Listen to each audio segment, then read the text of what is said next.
Alright, YouTube, this is update number 3 on the LS1 out of the 1999 Camaro. We're extracting this engine and trans. This is update number 3. I've already showed you the top end here on my previous video. I'm going to take you down underneath the car now and show you what I've done underneath the vehicle. Of course, ultimately the hood's going to come off once we set the cherry picker up.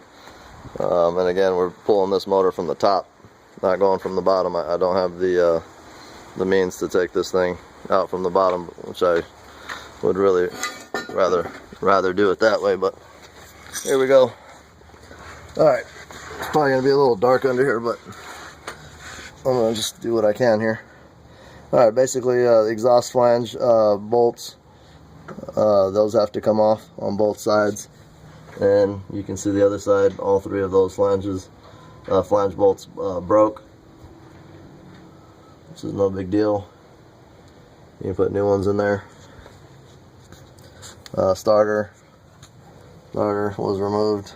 Basically just 2 bolts. They go right in there. The easiest starter in the world to remove. Always on the Chevy 350s.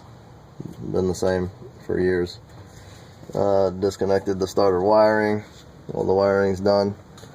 Ultimately removed the Y pipe. The Y pipe's gone. The pan hard bar and the drive shaft are also been removed. Alright, on the back of that pumpkin there's 4 bolts. Sorry about that, I'm trying to slide under here. There's the drive shaft, pops right out of here, and right back here there's 4 bolts on the joint there. Come right out, drive shaft slips right down, no big deal. Pan hard bar, this is the bracketry and the mounting for it here, up at the top, and 2 down below here. Actually, I'm sorry, it's just up at the top.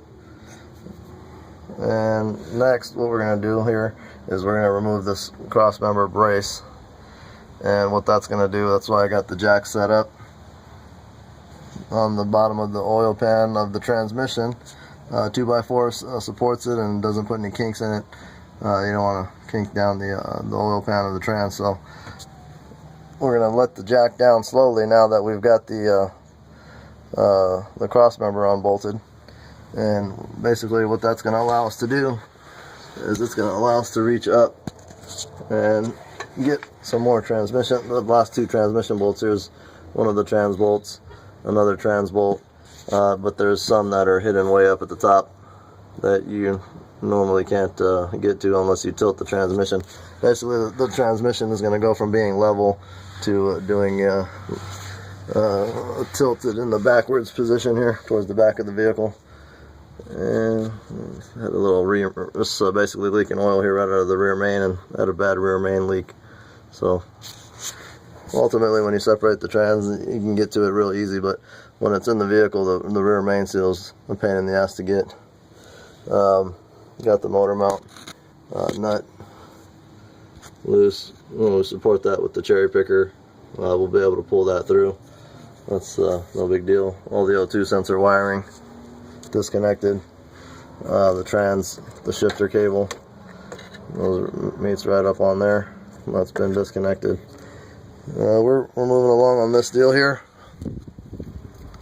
We got to get it out by Wednesday. This is my 3rd day just going at it here a little bit at a time. I'm not really pushing it because I still got 4 more days. It only takes maybe about 5 hours if you're really on it. 4 or 5 hours, you can tear this whole car apart. Anyways, that's my 3rd update, and I'll oh, one more thing. Torque converter bolts. There's a peephole where you can see through here, but that's not how you get the torque converter bolts. The torque converter bolts, there's 3 of them, and they go on. Let me try to see if I can scoot around in here now.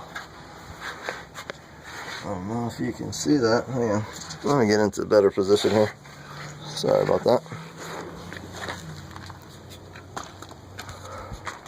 Torque converter bolts, they're kind of tricky. They're Allen head, and you have to hold the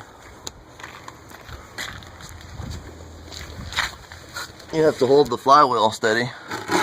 Basically what I do there's a little cover that goes on this is the passenger side of the car underneath, right where the starter hooks up. Remember I showed you those 2 bolts there? Well, right underneath that there's a 10mm bolt that goes in here on the side, if you can see that, and that takes off a plastic cover, gives you access directly to the torque converter bolts, which are these right here where my finger is. You can see that there's 3 of them, and through the peephole I can turn the flywheel with the flathead screwdriver and kind of just keep turning it. You just got to be patient with it and do it one at a time. There's 3 of them on there, and just make sure that you know, you hold it steady while you're cracking those loose, and whatever you do, do not strip those. That will be bad. Alright, I'll see you on the next update. That's all I got for right now. Thanks.